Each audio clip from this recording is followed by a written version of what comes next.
Welcome back to my channel guys. हजुरहरूलाई फेरि पनि आज चाहिँ मेरो नयाँ ब्लगमा हजुरहरूलाई स्वागत छ।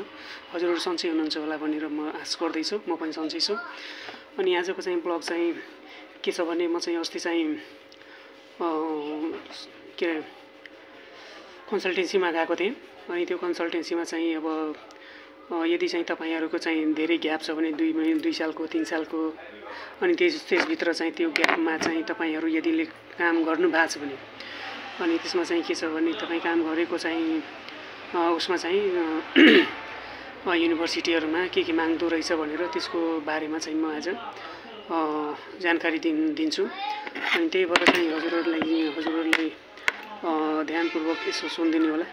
किनभने यो चाहिँ जानकारी भएपछि तपाईहरुलाई यदि चाहिँ ग्याप छ भने यदि तपाईहरु पनि जान खोजिराख्नु भएको छ भने युके क्यानाडा अन्य जहाँ भए पनि त्यहाँ चाहिँ न्युजिल्यान्डतिर अथवा कहीँ पनि तपाईको चाहिँ यो चाहिँ सबै डकुमेन्टहरु चाहिँ एकदम आवश्यक छ, जरुरी नै छ। त्यही भएर चाहिँ यदि ग्याप छ भने तपाईहरु पहिलेदेखि चाहिँ रेडी हुनु होला। त्यो सब चाहिँ बनाएर चाहिँ ढुक्कै हुनुहुन्छ अनि त्यसपछि चाहिँ बल्ल एप्लाई गर्दा एकदम सजिलोसँग भिजा आउने एकदम चान्सेस तपाईको एकदम धेरै राम्रो हुन्छ भनेर कन्सल्टेन्सीहरुबाट म पनि थाहा भएको।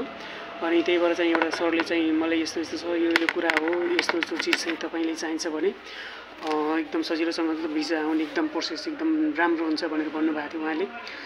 त्यही भएर चाहिँ म पनि यहाँ चाहिँ टिपोट गरेर राखेको छु। लगभग 5-6 वटा चाहिँ रहेको छ, त्यहाँ 8 वटा जति छ अहिले। फर्स्टमा के छ भने कन्ट्र्याक्ट लेटर, यदि तपाई चाहिँ कुनै उसमा चाहिँ काम गरिराख्नु भएको छ भने त्यहाँको चाहिँ कन्ट्र्याक्ट जुन लेटर हुन्छ नि हाम्रो कन्ट्र्याक्ट गरेको यति सालको कन्ट्र्याक्टमा हुन्छ भनेर 2 साल 3 सालको कन्ट्र्याक्टमा हुन्छ नि त्यो कन्ट्र्याक्ट लेटर पनि अभाइलेबल त्यहाँ गर्नु पर्यो।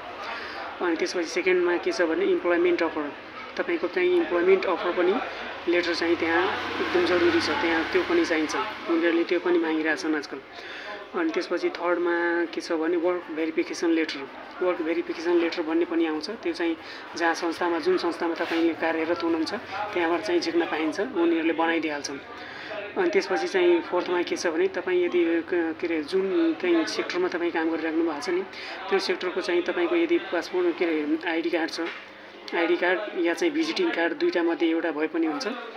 अनि त्यसपछि चाहिँ फिफ्थमा के छ भने स्यालेरी सर्टिफिकेट, तपाईको कतिको स्यालेरी पाइराख्नु भएको थियो, 2000 हो, 4000 हो, 5000 हो, 10000 हो, 15000 हो, त्यही हिसाबले स्यालेरी सर्टिफिकेट चाहिँ एकदम जरुरी छ। त्यो पनि बनाउन एकदम जरुरी छ। त्यो चाहिँ जहाँ कार्यरत हुनुहुन्छ तपाई त्यहाँबाट चाहिँ तपाई चाहिँ गएर चाहिँ भनेर बनाउन सक्नुहुन्छ। अनि त्यसपछि चाहिँ 6 नम्बरमा के छ भने रिकमेन्डेसन लेटर, हाम्रो रिकमेन्डेसन लेटर पनि आउँछ। अनि त्यसमा चाहिँ हामीले चाहिँ